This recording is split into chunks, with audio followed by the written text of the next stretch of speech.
music.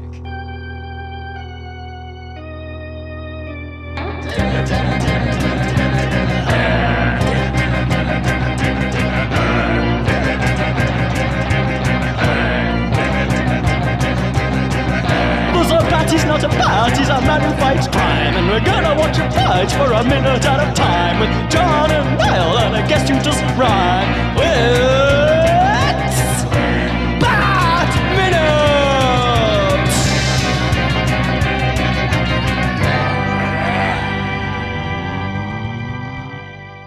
Attention, citizens of fair Gotham, and welcome once again to Bat Minute Forever, the show that zooms through the perilous tunnels of Joel Schumacher's masterpiece, Batman Forever, 1 minute at a time. I am one of your hosts, John Parker.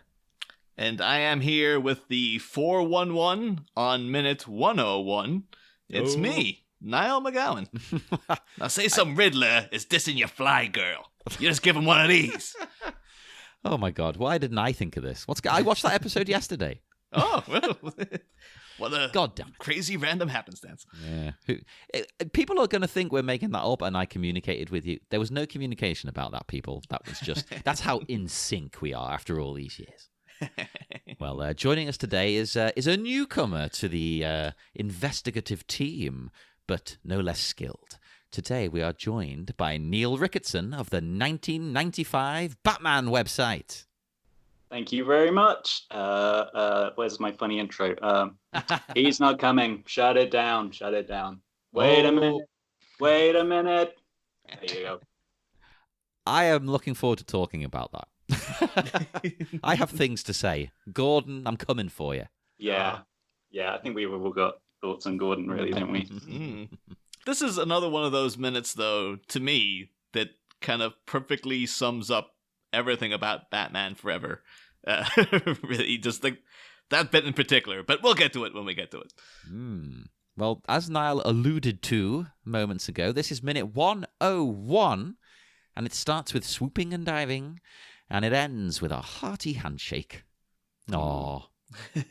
An excellent business deal. But we are back as Batman continues his, I was going to say assault at the Riddler's lair, but he's not got there yet. The preparation for the assault. He has to get out of his driveway. Yeah. Apparently it takes like 15 minutes of like treacherous tunnels to get the friggin' Batwing out of there. It's like, did he have to do that back in 89 as well? Was it the same? Like, oh boy, I should really clear this out of the way. Just make this a lot easier for myself. Well, much like the dwarves of Lord of the Rings, he delved too deep when building his cave in the intervening years. Here's a question though. Is it just, I think I might just be biased towards this film because people have ripped the CGI in it before, but I look at this, this Batwing flying along and zip zapping and all over the place, and I'm like, yeah, it looks pretty good for like 2020 standards. But I may just be like, no, you just have nostalgia goggles and like a defense mechanism inbuilt about the movie. Yeah, I mean, I looked into this because I was definitely confused. I totally thought this was CGI. But I picked up a copy of Cinefex magazine the other day, and apparently it's all model shots. Holy! The model made out of like chicken wire and foam and wood.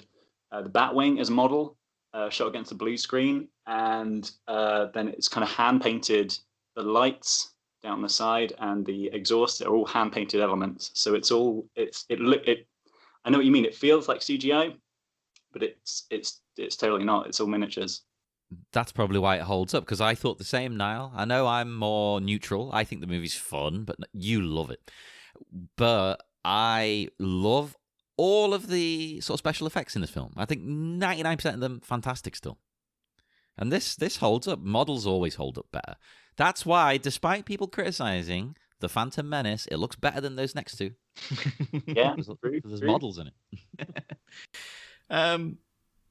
That's one thing though, Neil. Like for people who don't know who you are, because you are in fact the guy behind the 1995 Batman.com website, which I have to say, for our purposes and doing this show, has been like a godsend, because it has everything you'd ever want, everything you could possibly want about Batman Forever seems to be kind of on that website. Like Yeah, that was sort of my intention. So it's basically what happened is a couple of years ago, I was really into this website called 1989batman.com, Oh yeah. run by a completely unconnected a guy called James Sawyer in America, who was cataloging kind of all the Michael Keaton movies.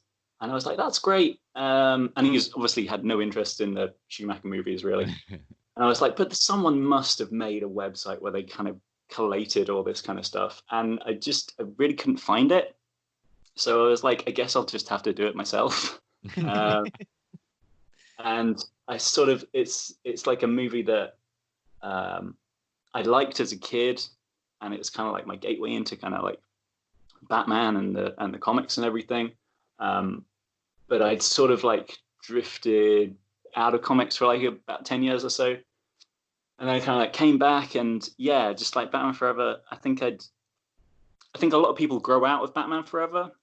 I think it's quite like a kind of, kind of 12 and under kind of movie. Yeah, I get that. But I think kind of as an adult, I don't know, there's something just very nostalgic about it. And I kind of got obsessed with it all over again. Mm-hmm. We've thought the same thing. It like transports us back to another time instantly, whereas the next movie doesn't so much. It's I mean, 1995 was like it was kind of like a bit of like, I mean, you can say this about any period of cinema, but it was kind of like a bit of like a watershed of kind of like, particularly kind of superhero stuff. There was very definitely kind of like a pre and post Batman and Robin. Like that was really like the end of kind of that 10-year era of kind of like big theatrical superheroes. And then it became kind of like, can we just strip this down and make it suitable for kind of like wider audiences? And a lot of it was, it's about kind of like the model work and stuff in it.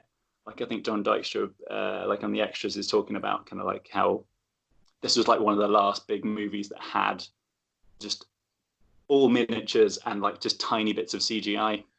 Yeah, probably is thinking about it. Yeah, I think that and kind of Judge Dredd were kind of like the two kind of ones where they used all miniatures and just like little bits of CGI kind of like here and there, so it doesn't kind of stick out.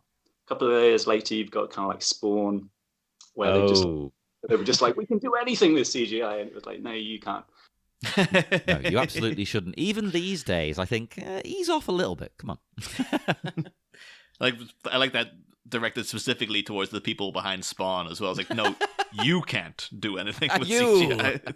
The thing was, they could. I mean, they were the right team for it, because they were, a lot of the people who worked on that movie worked on like Terminator 2 and Jurassic Park and stuff. But the problem was they just thought they could do everything. They thought they could do the whole movie with CGI, and that's not. I don't think that's only just the case kind of now. You can maybe do a whole movie in CGI.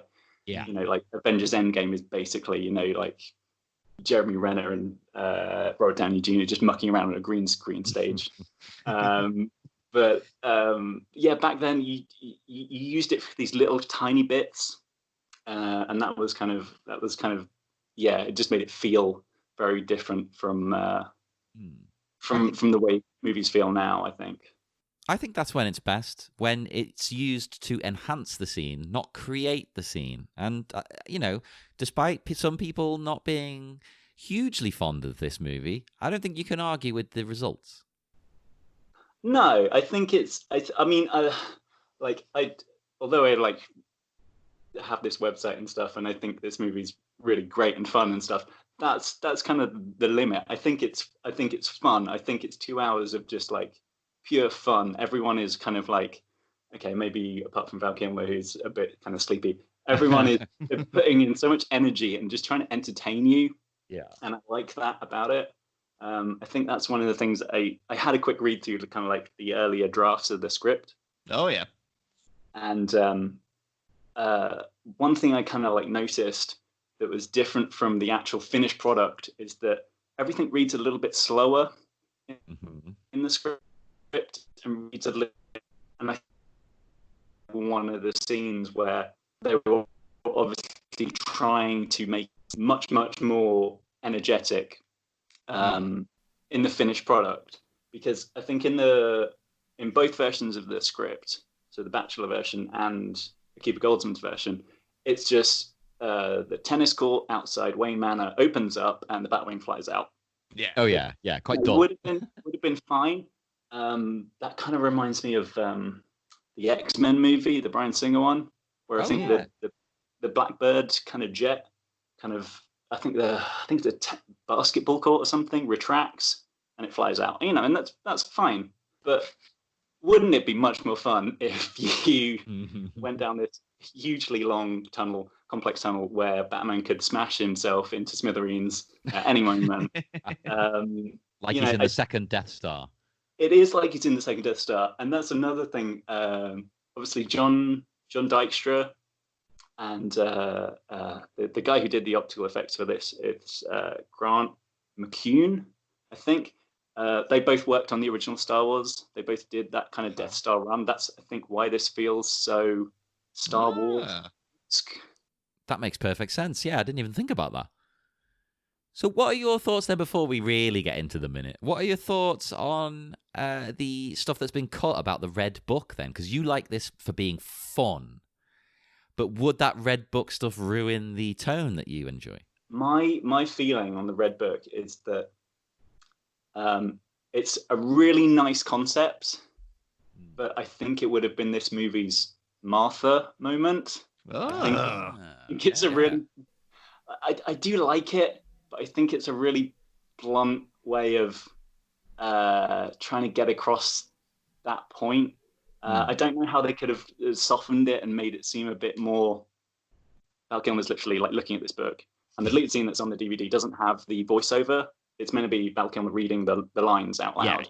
And it's like, Bruce wants to go to this, see this cartoon, but we insisted. But, it's just, it just feels too clunky, and it feels like a weird point in the movie to have that.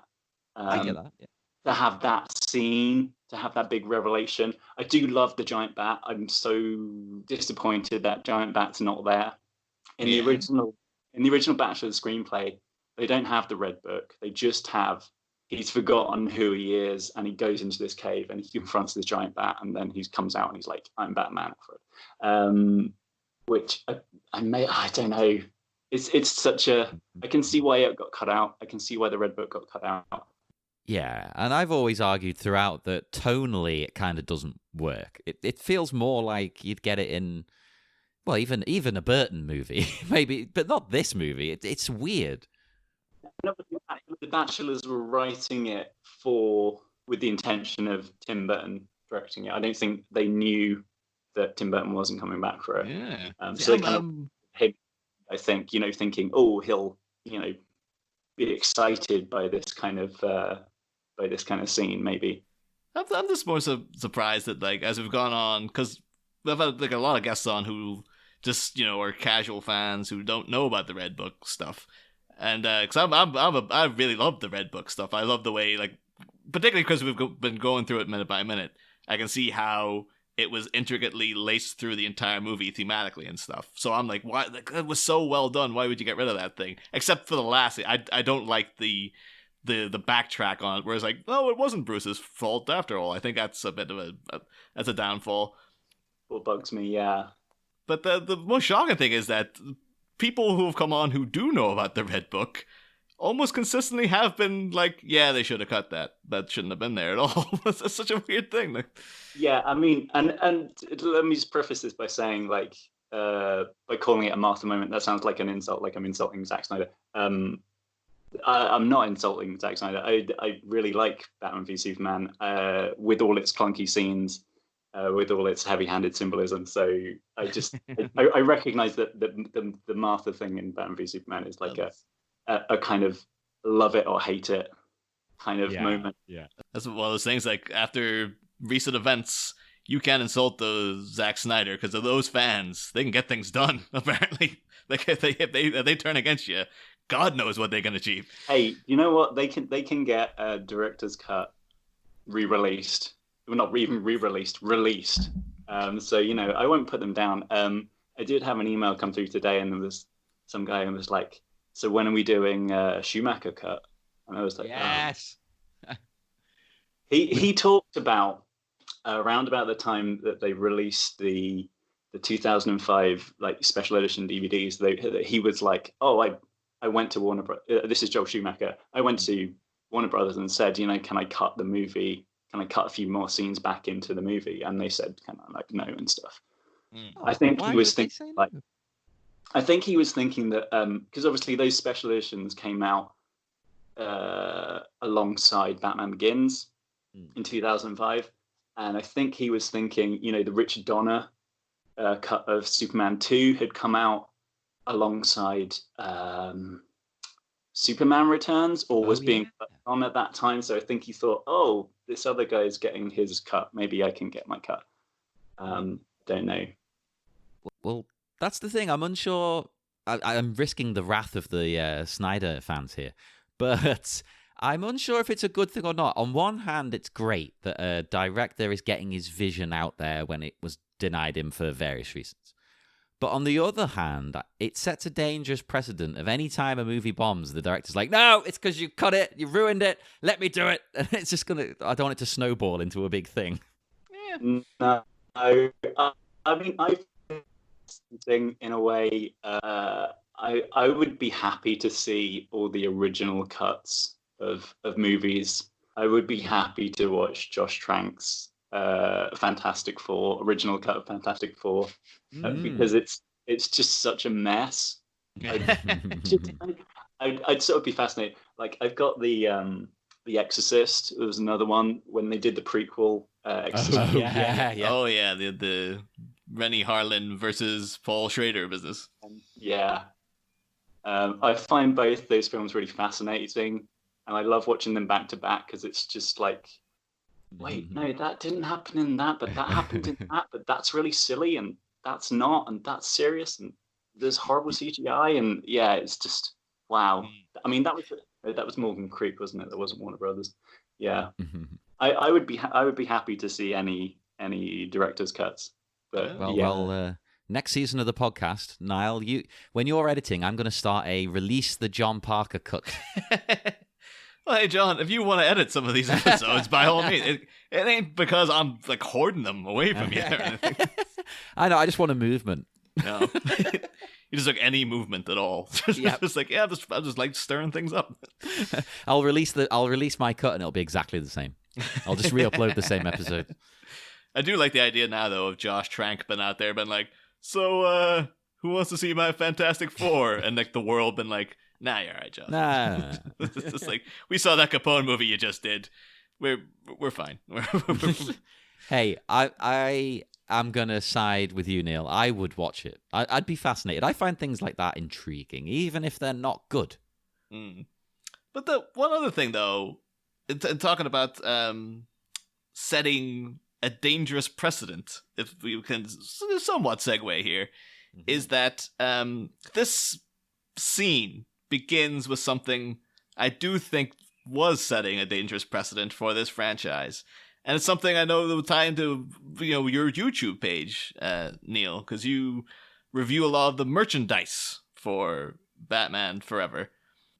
It's, even as a kid, I don't think it got past me that the reintroduction of a new Batwing and a Batboat, Nightboat, as I love to call it, this is just setting up. It's like, oh, we just need stuff to make toys out of. So have him be on a boat for 10 seconds and then blow it up or whatever. But just get a boat in there because we can turn that into a toy. Get him in they did the plane already. Do another plane. Just can we do a helicopter? What other things can we do to put Batman in that we can make a toy out of?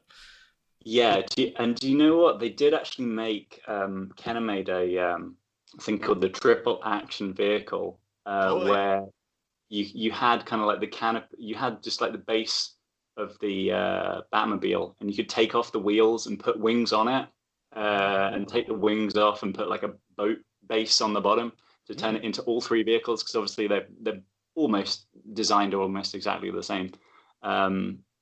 So yeah, and I think Joel Schumacher even calls them on the commentary like, I just wanted to get some more toys in there. One thing I remember actually seeing one thing about the triple action vehicle playset.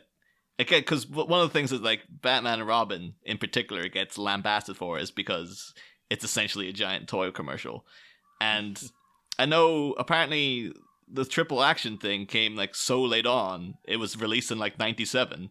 So they were putting it in Batman and Robin boxes, even though it was a Batman Forever. That's right.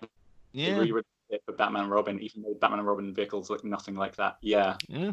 Although, and weirdly enough too, I know from just seeing like the old adverts for the toys, the Bat boat as well, like the original toy, the Bat boat could like, it had things that would come out the side so it could drive on land. And as you're looking at it, I'm like, that looks a lot like that Bat Hammer thing that's gonna show up in Batman and Robin.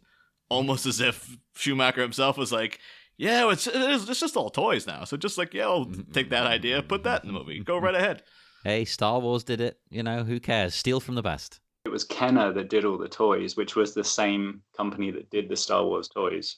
And I was watching a documentary the other day called on Netflix, The Toys That Made Us. Oh yeah.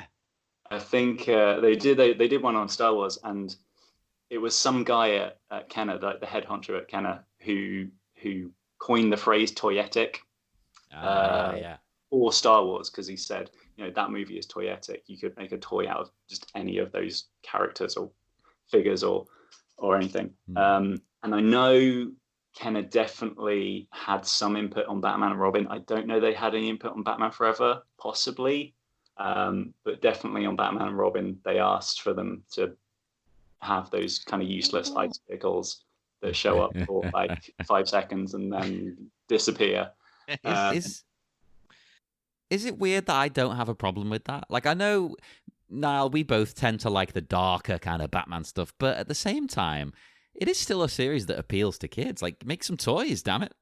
Yeah, I mean, a lot of the stuff like I'm reviewing now is stuff I remember seeing on the shelves in like Woolworths and stuff.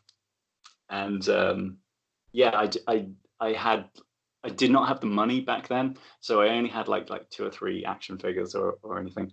But I remember just standing in the toy stores and just like looking up at all these stuff, and I was just like, oh man, one day. And then obviously, 25 years later, 36-year-old man, yeah, I finally got it. Put it on my shelf. You got that Batman Forever Filofax. It finally came. Hell yeah. Did. Do you know what? I was so chuffed about that, because that is 1/3 of the Woolworths Batman Forever gift set, which I don't know if you've seen this. It's like the holy grail. It's one of the holy grails of video game collecting. It's just a very thin cardboard box with the Batman Forever logo on the front. And you get inside the making of the video game on VHS, which I think is possibly 1 or 2 minutes long. It's not long. They used to do that a lot, didn't they? Yeah, you get a copy of the Genesis, Mega Drive, game, and you got the Filofax. Those are the things. And it goes for 600 quid. Oh my god! Holy crap! So everyone donate to our Patreon. You see these things on eBay, and you're like, you see people trying to sell it for 600 quid, and you're like, yeah, but if it was actually an actual auction, it probably wouldn't sell. I did once see one time, and it was like started off at 99p, and it did go to £600 in the end. Oh. People, and I don't get the appeal of it because it's a terrible game, a useless Filofax, and a probably very short, making of the game. So I don't understand the appeal. I don't think anyone else understands the appeal. I think it's just one of those things that people buy, and it's rarity. I don't get it. It's just the rarity. It's just the collecting. People don't care what the actual item is, almost. Yeah. Well, here's a question though, Neil, because if you have now amassed quite a bit of Forever merchandise, like just all the various bat suits you get, like Wing Attack Batman, Fire Guard Batman, like all these things that aren't in the movie and stuff. Do you have a favorite piece of merch that like you go like, well, the rest of this is all silly, but there's this is great? Definitely the Bruce Wayne transforming Batman, in which you get like a little Val Kilmer, and his head kind of retracts into his body, so that you can shove like a proper Batman masked head on top. I had 2 of those. I gave one to my to my 3-year-old, and he's chewed its face off. So I'm keeping the other one safely away from him, and he's never going to know that I have it. Safely anonymous. This seems like some of your videos, though. Like, there's things I forgot that they even used to do for merchandising, like Filofaxes being one of them. Yeah. Then, like, remember, like, the Mighty Max Polly Pocket, like, the villain's head opens. Oh, And yeah. there's a little mini thing. Like, I haven't thought about those in years. It's like they had them for Batman Forever. And then, Oh.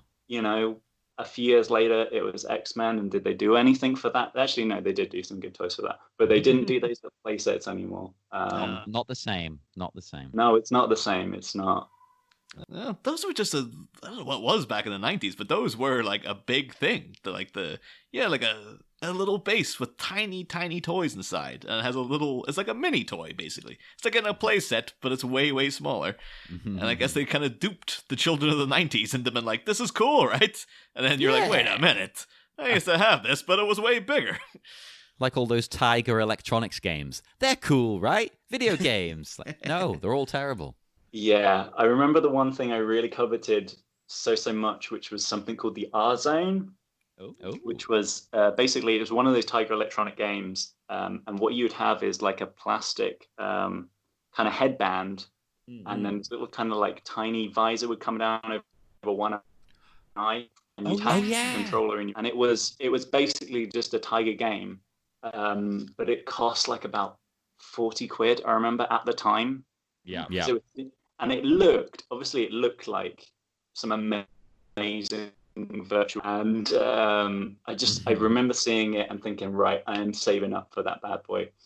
I don't care how many cars I have to wash, how much pocket money I have to save, I'm getting that. And I saved up, and I got maybe halfway through, and then they just took it off the shelves, and I was like, no.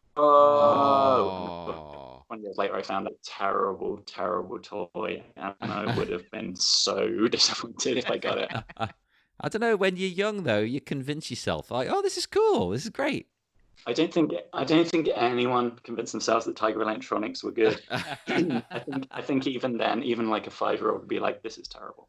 Oh, well, something that's not terrible. This minute, we haven't spoke much about the actual minute because we're having too much fun asking you questions. Because Niall, you also alluded to the Batboat before. We see Robin. Oh, look, Nightboat. I can't, not every time. It's like, yes, Nightboat. Night. And I've decided I want to call it the Bird Boat because Robin's in it. So the Bird Boat. And of course, Robin. I'm calling him Robin. He's Are we calling him Robin? Robin now. Oh, he's yeah, full on but Robin. Are we calling him Robin as a duo on the show, or are we sticking with Dick? We'll call him Robin. All right. So, of course, Robin likes driving this thing. It fits this version of the character really well. He likes riding his bike. It's like that, but to the max. It's also the fact he gets it because, like, there's a straight chute that goes out. If you put him in that plane, he turns one corner. Like, it's so Smash. needlessly complicated. This is like, Bruce is going to be like, I don't like flying the plane, but, I mean, I'm the only one who's going to get it out the goddamn gate. That is insane. Do you guys find it really awkward the way it lands when it comes out the tunnel? It kind of like the back end just kind of like really sinks right in the water to the point where I'm just like, that plane is going out. But somehow it didn't like come. Yeah. I find it realistic, like the motion of it. But you're right, like it's clearly got a giant flame. That wouldn't suit the water. That's again one of the things I was saying about, like, I think it's a full-scale model. I don't think it's a miniature, but the way it lands, like if it was a CGI thing, they would just make it kind of like glide and kind of feel kind of like look amazing. But the fact that it comes out and it almost looks like it sinks and then carries on going, there's something kind of charming about the tactility of it, that I know it's a real thing because it's reacting in a very bizarre way. Yeah, you can see and feel the heft as it lands in the water. Bang! I like that. That's cool. That'd be great, though, if that actually did sink. And then, like, Batman gets to the Claw Island. He's like, where's that other guy? And Alfred's like, I'm afraid he didn't make it, sir. He drowns. We'll need a new Robin. Yes, another body to fish out of the bay. And the next thing we get is this a sort of callback almost, because the Batwing flies up into the air past the moon. Yeah.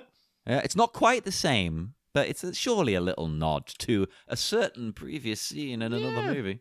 I'm surprised it didn't lean more heavily on it, because it does strike you as being like Batwing against the moon. It's like they did that in a very iconic way within this same franchise, but I don't know.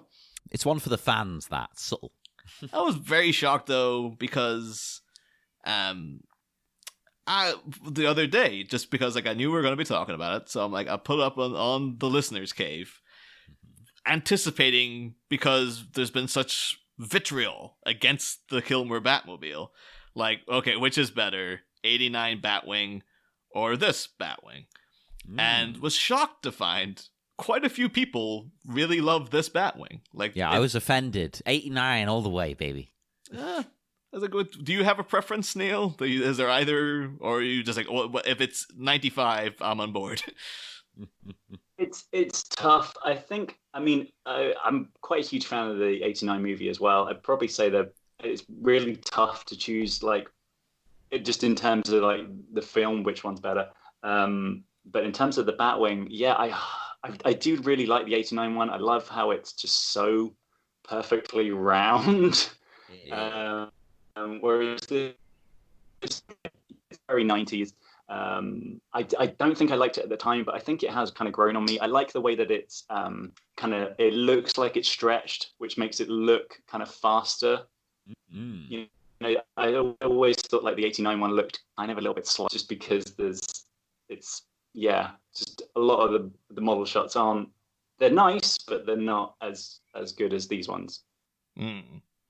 That's the thing too. Whatever Bruce Wayne was on when he was designing all these new vehicles, like, he was going for the fin, like fins on everything. He's just like, whatever it is, pop a fin on the back. That's what I'm all about these days. He's like, some people go through, like, when I was a teenager, I had a big thing about like shoulder lapels on jackets, like those little sort of, you know, the buttons with the kind of thing you get in army jackets and stuff.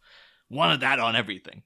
And then Bruce Wayne's just like, you stick a goddamn fin in the back of anything now, I am 100% about that thing. I guess at the same time, it was handy for those toy people and the 3-in-1s, because it's like, well, that makes it just even easier to turn that into a 3-in-1 toy. Well, yeah. That's very true.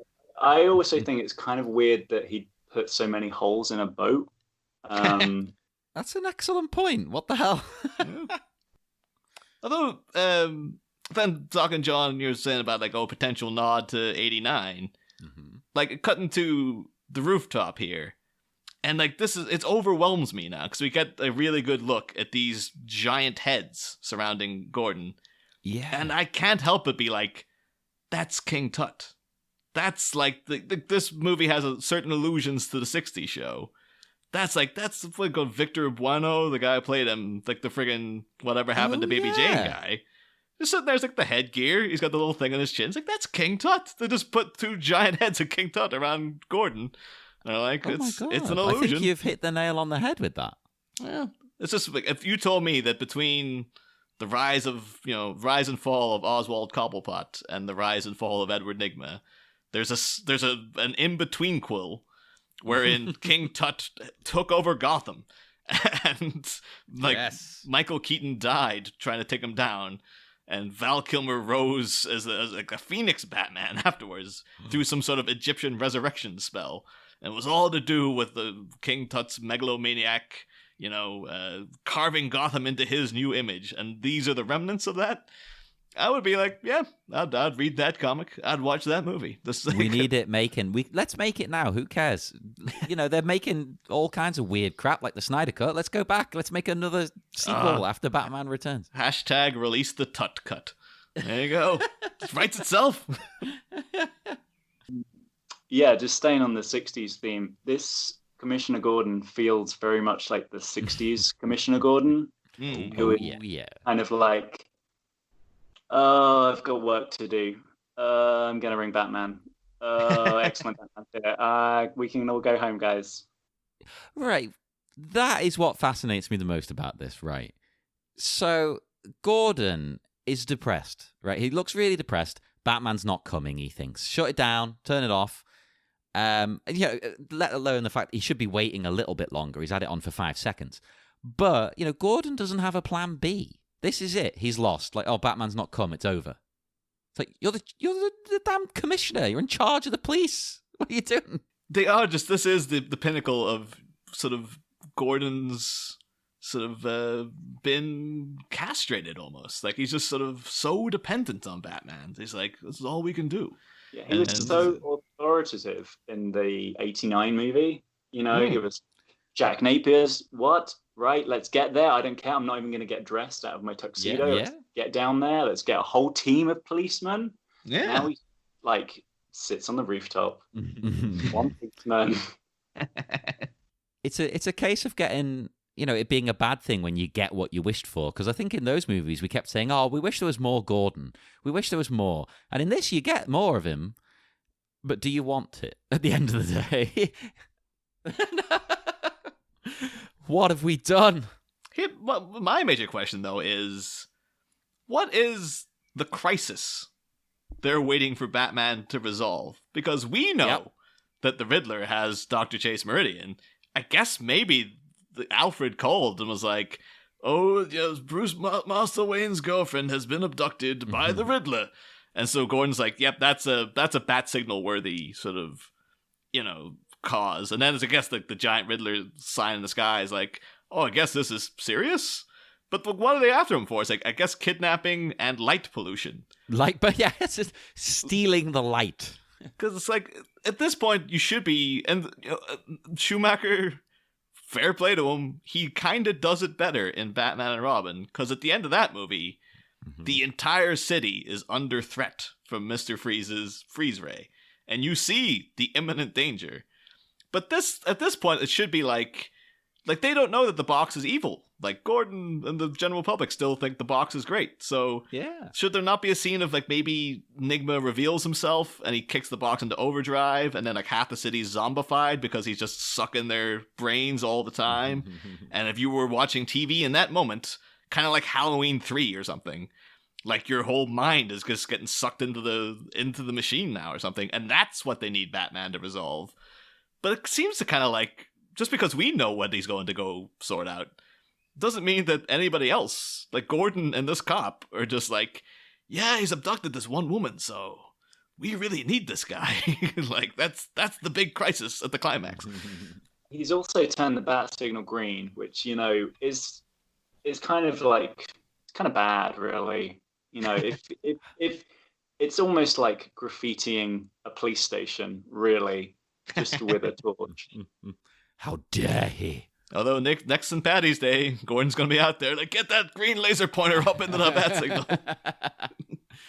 I think Batman should theme his costume. So on St. Patrick's Day, we're covering the Long Halloween on Patreon. He should be wearing a green version of the suit. Christmas, it's a red one. He throws shillelaghs at people. Batarangs carved into shamrocks, all that kind of... Why not? And then there's more toys. There you go. That's the guy. You mentioned this is Joel Schumacher. Had he continued on, he'd be like, hey, well, why not?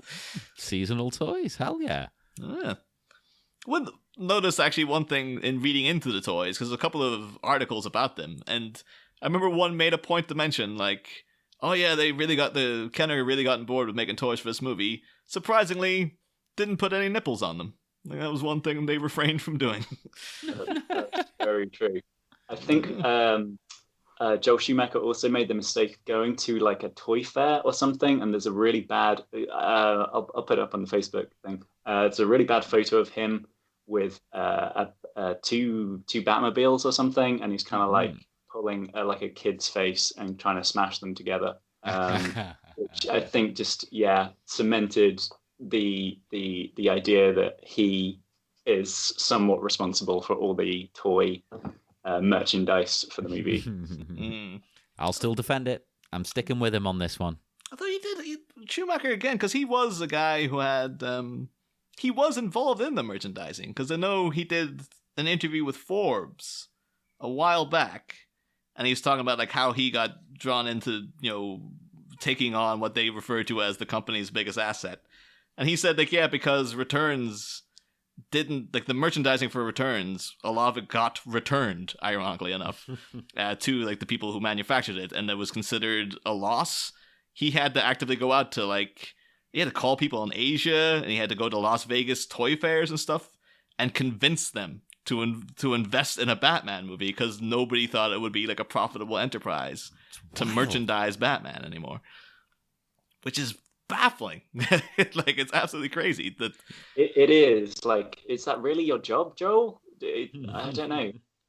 But I don't know. I like Joel. He is a very in any interview that I've had or any interview that I've listened to from him, he just seems like the nicest guy, and I think that was part of the problem sometimes, that he was just too willing to say yes. I think he's kind of copped to that, like, to that kind of accusation. Well, I'd actually say minutes like this are kind of what redeem Batman Forever to me, because, again, I think it's because now we're building up to a climax and the energy's in the movie and stuff. But I was saying last week, like, I was actively getting buzzed, like, seeing, you know, like, there's still the prototype you have left, but we haven't tested it yet. And, well, tonight's a good night, whipping off, and him suiting up, and it's like, ooh, this is getting me going. Like, I'm revved up now. And what happens in this minute? The whole Gordon's just like, yep, Batman, he's just not coming. Shut it down. And then hearing, like, the atmospheric, like, the jets in the distance, just like, wait a minute. And then the Batwing tearing through the bat signal itself and dispersing the green of the Riddler, so it's left as its pristine original. And Gordon celebrated, Batman is back. It's like, yes, this is great. Yay. I think that, the stakes, those kind of, just the way that scene is played and the way it's just structured and, you know, the way it comes across, I do get what they're going for. I accept, like, yeah, I'm 100% on board. You've won me over with this scene. I am excited for the climax of this movie. But Batman and Robin doesn't have anything like that. Like, at no point am I ever like, oh, the stakes are up now, or it's always just like, there's a bunch of stuff's happening, I guess. But this movie has its ebbs and its flows. It's able to structure things to keep you engaged, and, you know, the sad parts are sad, and the tense parts are tense, and, like, you know, you're sad when Dick Grayson's parents are killed. Oh, yeah, I was actually genuinely heartbroken going through it minute by minute. I had to just sit and look at that on loop. And then, like, you get excited when, you know, Batman returns, as he does in this scene. It's like, so... Movies have this kind of Batman turns up in some new vehicle to save the day. And I think, this is one of probably the best one of all of them. I mean, we've got the Batwing in '89, which kind of just silently sort of appears. We've got the Bat ski boat, which is, you know, it's pretty good in returns. You've got this one, and then Batman and Robin, just not to, not to crap on it too much, but it's it has those ice vehicles, and it's all kind of very slowly shot and stuff, and it's just not really exciting. This one works, Although, Niall, I was as excited as you and Gordon at first. I was like, yeah, Batman, woo! And then it dawned on me, Gordon's only excited because now his job's safe. Oh, yeah. That's all he cares about. He's like, oh, thank God. That's like him and that guy shaking hands. He's like, oh, thank God. I thought we were going to have to do some work there. Jeez. We can go home. I love that handshake. I love that he shakes his hand. As if they did something. Dad still shakes his hand. We're going to meet up and then goes. It's If he was really, he would have just hugged that guy. But maybe that was, I don't know, that would have been too much. No, I love the way he shakes his hand as if it's like, oh, a job well done. Excellent work, guys. We can go home. It's like, no, hang on, you didn't do a single thing. This is like friggin', they got Apollo 13 back to Earth safely. Like, oh, everyone's clapping and Gordon's shaking the hands and stuff. It's like, you waited around beside a signal until the guy showed up. It's like, yeah, great job, fellas. But still, though, I accept it, though. I'm like, yeah, I am as jubilant as he is, because the atmosphere of the film has been so, it's built so well that I'm like, yeah, all right, on a visceral level, intellectually, I can nitpick this. But viscerally, I'm 100% on board. Yeah. I was just going to say, and I was just thinking about this in kind of like a kind of comics perspective. Obviously, the first 4 Batman movies, none of them have a Commissioner Gordon on the rooftop with the bat signal. Batman shows up. None of them have that. The closest we get is Chase puts on the bat signal and Batman turns up, and then Gordon runs. But there's none of that traditional. This is the closest I think we get to Gordon and Batman, like meeting on the rooftop, and he's in a plane quite far away. Oh, this bit divides people, doesn't it? Yeah. Well, I think we talked about that during the Chase meetup because, we thought it was weird at the time and that it was playing with the expectations of the audience because, Gordon always meets Batman on the rooftop with the signal, yet that's never been in the movies. So it's like he's playing with your expectations for things that John Q. Public has yet to see. Yeah, like young kids. I mean, obviously, maybe their parents are like, "Oh yeah, I remember Batman doing that," but a kid probably wouldn't be aware of it. But then there is something for the kids then, though, because we get the classic, the one we've all used as a response photo. Oh yeah, the one we've all used the GIF of. Batman gives Gordon a thumbs up. I love it and hate it at once. Is that possible? It's. It is. It must be one of the most used GIFs, like ever. Like it is. Like I guarantee if you just type thumbs up GIF, it must be one of the top results on Google. It'll be that, maybe Agent Cooper, and that kid sitting at the computer who kind of nods his head and turns and gives the thumbs up. Whoever that kid is. But this is the ultimate. It's stupid. Like, how on earth is Gordon seeing this? But I love it at the same time. My 2 questions are: 1, if Michael Keaton had done this movie, do you think he would have done a thumbs up or would have said no? And Not a chance. Yeah. My other question is: do you think Val Kilmer thumbs up, or do you think Val Kilmer turned to the and some stunt man with a gauntlet did the thumbs up? Because Val Kilmer strikes me as the kind of person who would be like, "I'm not doing the thumbs up, Joel. I'm not doing the thumbs up, Joel." That's true. Joel's like, "Fine, get someone else with the hand, get him to put the glove on. Val, just turn to the camera. He'll do the thumbs up." As a way of kind of getting around his difficult nature.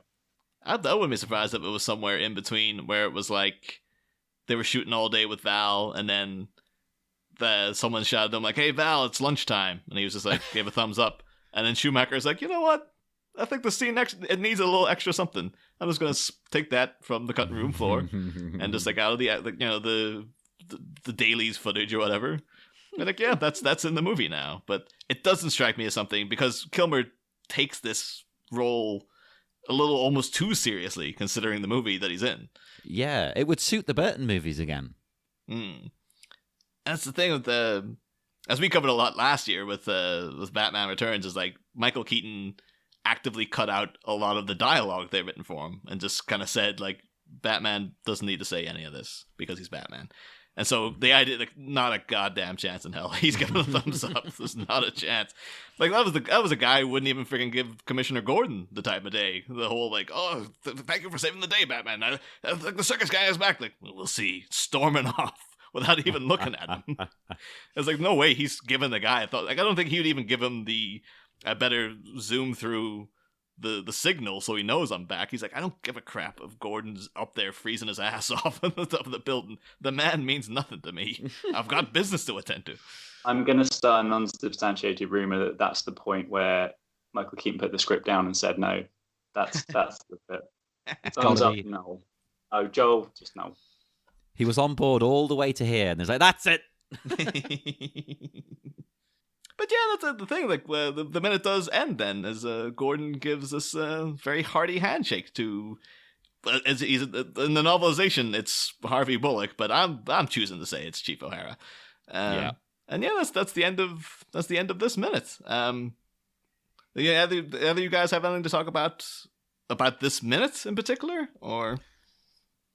Nothing. That's all my notes. And when I went through the drafts and things like that, there weren't really much different. So there isn't even like a random fact like this completely different in the Goldsman one. Yeah.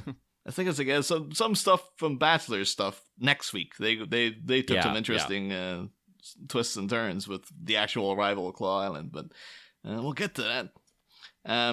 But yeah, at this point, we always ask the guests about their personal history with the movie. Neil, like I know you've obviously talked a bit about it, but like, you know, what about the Batman Forever in general as a child? Like, does this mean? Like the thing is, because you ran the website, I was kind of expecting you to be a bit like. You ever see the movie Ingrid Goes West with Aubrey Plaza? Okay, no, I've not, but yeah.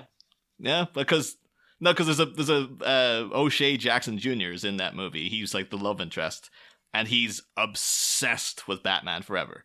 Like he talks about it constantly throughout the movie. And at one point, he gives someone his business card, and it's even like it's a little black card with the green writing in the Batman Forever font. And he's like, constantly talking about like the Riddler, just specifically Batman Forever, and to a point where it's kind of like it's a joke for most of the movie, and then he comes out with quite a touching reason as to why he's so obsessed with it later on. And you're like, oh, I really like this guy now. I understand and empathize with his love for Batman Forever. So I was kind of like, I was assuming you were going to be the same kind of guy, but. I mean, yeah, I saw it when I was 11 years old. I'd seen some of the animated series, which I liked. I'd seen some of the Adam West stuff that I didn't like at the time, but I since, like now, do love. I kind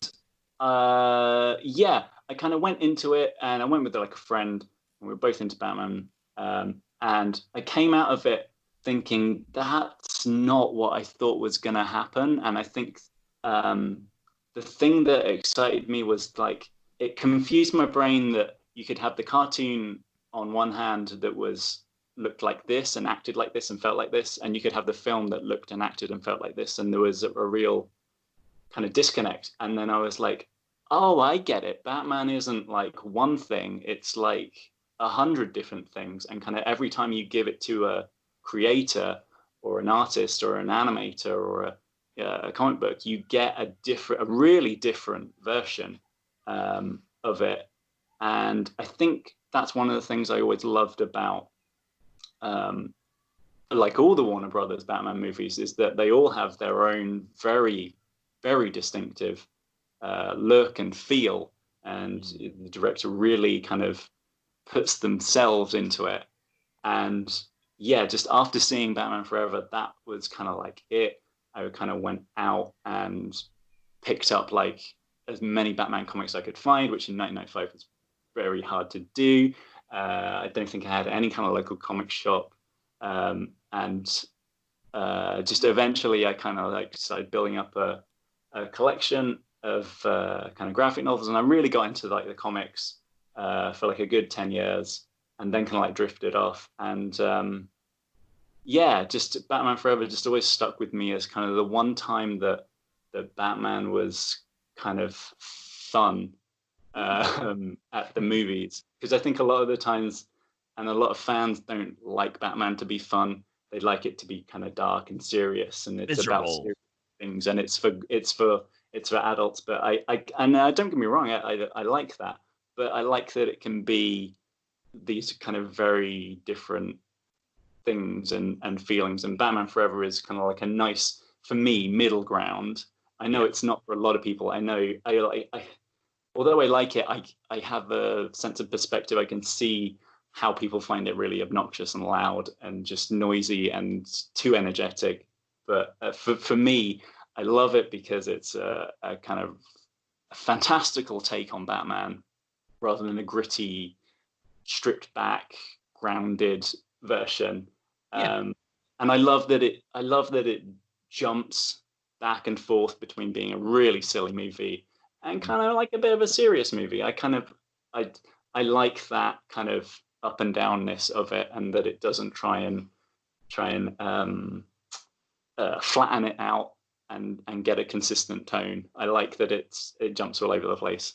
So I recognize that it's a flawed film, but I like its flaws, if that's that makes any sense. That makes perfect sense. Yeah, no, that's a great way of looking at it.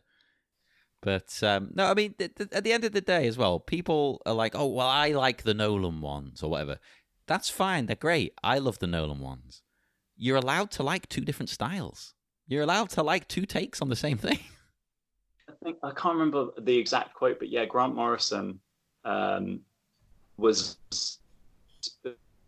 something because obviously he did Batman R.I.P. Kind of 10 or so years ago now, probably even more, where he incorporated a bunch of like storylines from the 1950s Batman into like modern time.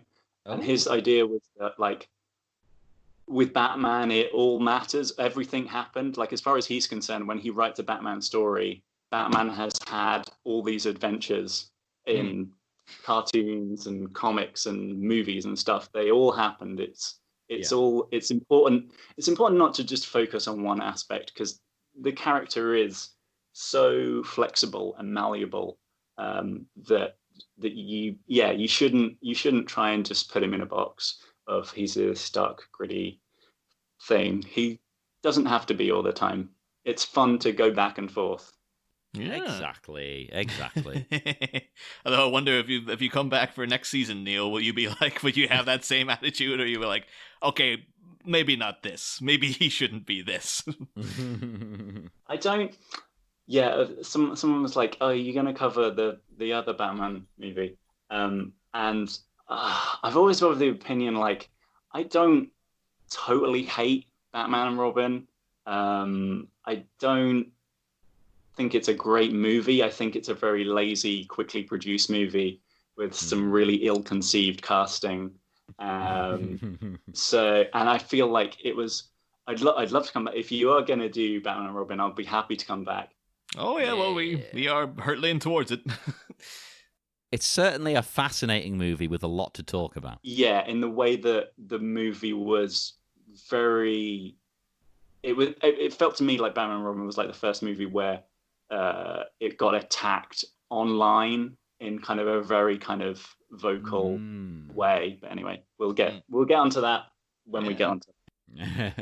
Yeah, no problem. Yeah, thanks again. And would you like to remind our listeners where they can find your website and your YouTube and whatnot, or plug anything else you like? Yeah, no, that's cool. So I'm on www.1995batman.com. I post stuff kind of like at least once a week, either a video or some old like magazine clippings or concept art or whatever. And I'm also on 1995 Batman. That's my YouTube channel name, so check that out on YouTube. And yeah, that's about it, really. So on that incredible bombshell, we will depart into the dark, dark night. Come and speak to us on Facebook at the Batminute Listeners Cave, on Twitter at Batminute, Instagram, The Batminute, and check out the aforementioned Patreon for more wonderful, excellent bonus episodes than you can handle. Too much, you'll be sick with all the excellent content being shoved down inside your head and throat and ears and brain. So check that out. Buy a t-shirt as well. That's always lovely because we get a whole, what do we get now? 50p? No. I think each time we sell the shirt, we get like £3 added to the pot. Oh. Hey. Whoa. Ain't nothing. It all adds up. People helps pay the bills. So we will see you again on Friday for more Batminute Forever. Next time, Battleship Potention. The Bat's nautical prodigal has to duck and weave from bobbing ballistics hidden in the seas. But as a peculiar pair of pernicious players put pieces in place to murder this maritime marauder, could our bird boy really be blown out of the water? Find out Friday. Same Bat Pod, different Bat Minute. Ba-da-da, ba-da-da-da-da-da.